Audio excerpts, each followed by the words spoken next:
Friends of the Sussexes say Meghan's decision to stage her latest relaunch in Paris has raised serious concerns, like, has she lost her mind concerns. The French capital, they note, is far from a neutral setting for Prince Harry. It's a literal crime scene. All right, let's unpack this Paris drama, because Meghan Markle's latest rebrand trip has got everyone talking, and not in a good way. It's like watching a PR car crash in slow motion, equal parts fascinating and painful. So here's what's going down. Meghan decided to stage a big comeback moment in Paris. Yes, Paris, the city that Prince Harry has reportedly refused to visit for years because of its devastating connection to his mother, Princess Diana's death. According to one insider, those close to the couple are so astonished by the move, pointing out that both Harry and Meghan have repeatedly declined invitations to attend Paris events in recent years.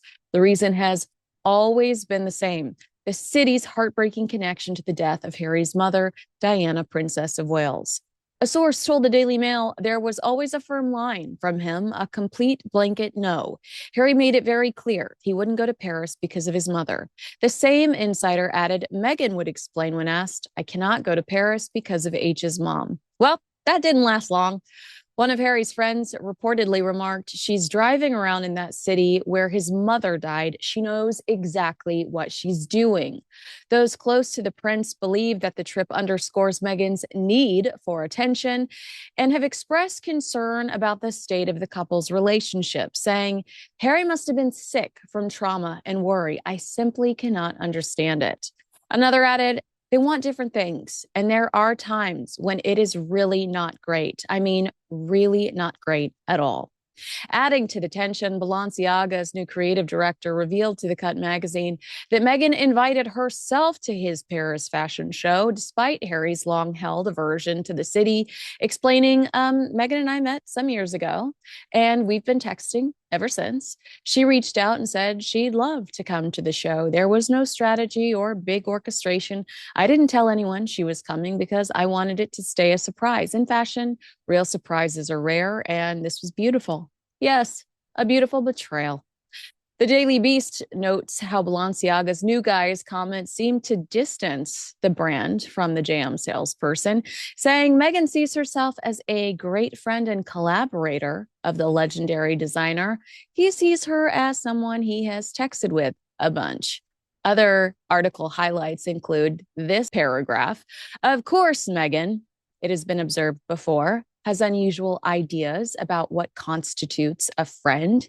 In her Netflix cooking show, she was shown buying several hundreds of dollars worth of books in a bookstore for a child of a mystery new friend who turned out to be Queer Eye's Tan France. She then prepared an elaborate fruit platter to greet him, but the gestures played not as generous, but as staged when, upon arrival, the friends greeted each other with a mutual, slightly shamefaced mumbling of, so nice to meet you.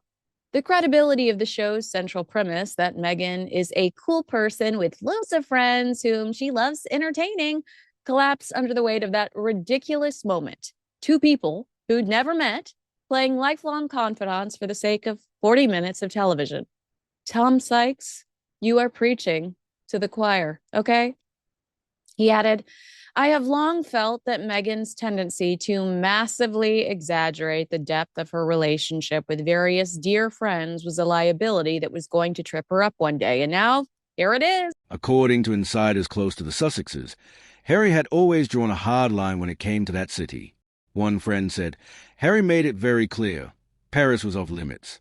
He couldn't go because of his mom. And for years, Meghan supposedly respected that boundary. She'd reportedly tell people, I can't go to Paris because of HS mom. Another Paris-related story was trending over the weekend that Prince Harry is reportedly upset by the criticism Meghan Markle received last week. Okay, but when is Harry not upset? Isn't that what we've come to expect from Mr. Miserable? But that wasn't the bizarre part of the article from the Daily Mail. It was this line. A friend of the couple said that Harry was left hurt and upset. Diana's death was used as a stick to beat his wife with. Again, I know I made this point 50 times last week, but Meghan's entire Netflix brand reinvention was that she makes the ordinary extraordinary because she goes the extra mile, knows little details about you. She goes above and beyond to make you feel special.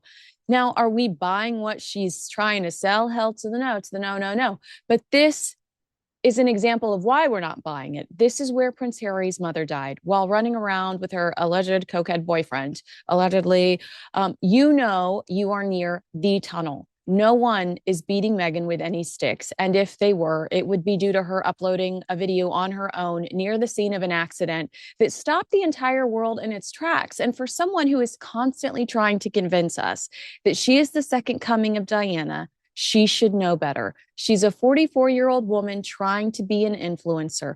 Are we witnessing a midlife crisis? Sorry, not sorry. While we're on the subject of fashion, Meghan was hinting over the last few years that she would be willing to enter the fashion world, to which I would say, stay in your lane. Are we Martha Stewart or sharing a humanitarian award with a dude who lost one charity this year while another is literally spiraling? The fashion pivot was potentially explained in a Daily Mail piece over the weekend that claimed at the moment, Meghan is literally lost because the whole jam making business did not work out in the way she thought it would.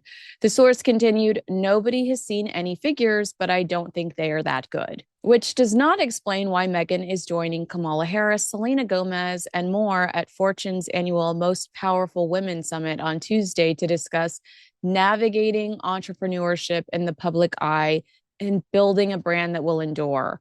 Like American Riviera Orchard, Archetypes. What about Confessions of a Female Founder? Rest in peace.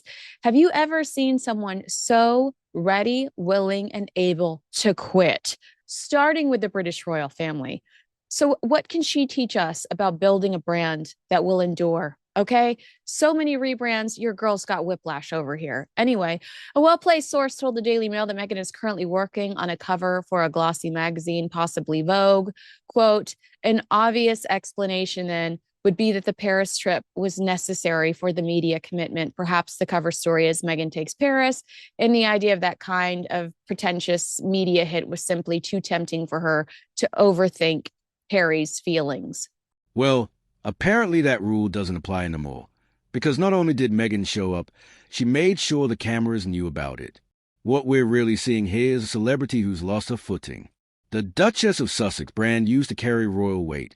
Now it's just another influencer hustle. Meghan's gone from palace corridors to PR stunts, and the world's not buying it the way it used to.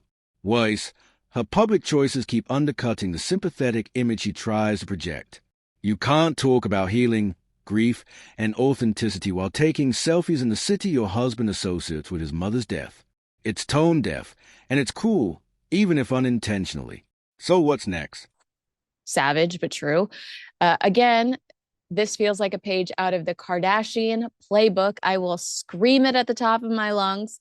And breaking news, Chloe Mall, Vogue's new American editor, was seen over the weekend with Harry's Nepo wife. So here's my theory now that we know about Chloe and Meghan's meeting. I think that Meghan picked up the phone and called Balenciaga and asked for the tickets to the show, because she needed some cred, instant cred in the space. And because otherwise this woman's just selling jam and booze. Like, so she needed to have some sort of fashion presence and quickly to try to justify whatever it is she was pitching to Vogue. And I'm sure Vogue's going to go for it. And sure, I can see Chloe giving Meghan Markle an opportunity because it would distract from the controversy surrounding her. The controversy surrounding Chloe's 2025 hire as Vogue's head of editorial content centered on accusations of nepotism. Mall is the daughter of actress Candice Bergen. Critics viewed her appointment by Anna Wintour as another example of an entrenched Nepo baby culture in fashion and publishing. In a New York Times interview, Mall described herself as a proud Nepo baby, acknowledging that she has 100% benefited from the privilege she grew up with. If only Meghan Markle would be so transparent. And let's talk about Vogue. the so-called fashion Bible that's quietly losing its religion. Print sales flatlined around 1 million copies for years. The magazine that used to hit newsstands every month will soon publish just 8 issues a year. That doesn't sound like strategy. That sounds like survival. Condé Nast's glossy magazine sales fell nearly 20% in Europe, and ad revenue is down unless Anna Wintour personally picks up the phone and does some begging. And as you know, billions of eyeballs now scroll past fashion on TikTok instead of flipping through glossy magazines. Vogue.com pulls about 14 million monthly visitors, but that's a fraction of what influencers get on a single viral post. The brand's still famous, but fame doesn't always pay the bills. For Vogue, the future looks less like fashion authority and more like another outlet for Meghan Markle to discuss anchoring herself. Come on, guys. There's just no there. Probably that Vogue spread. The Meghan takes Paris moment that will try to rewrite the narrative. Expect lots of moody lighting, soft quotes about rediscovery, and poetic talk about anchoring herself after adversity. But no amount of glossy PR can hide what's really happening. Meghan's influence is shrinking, her projects keep flopping, and the global icon act feels forced. As one commentator put it, there's just no there. In a world where authenticity sells, Meghan's perfectly curated image feels increasingly artificial. The more she tries to reinvent herself, the more she reminds people why they stopped believing in her in the first place. Paris was supposed to be her big comeback. Instead, it might just be another chapter in a long, messy story of overreach, overexposure, and overconfidence. Because at the end of the day, Meghan Markle didn't just take Paris. She took another wrong turn.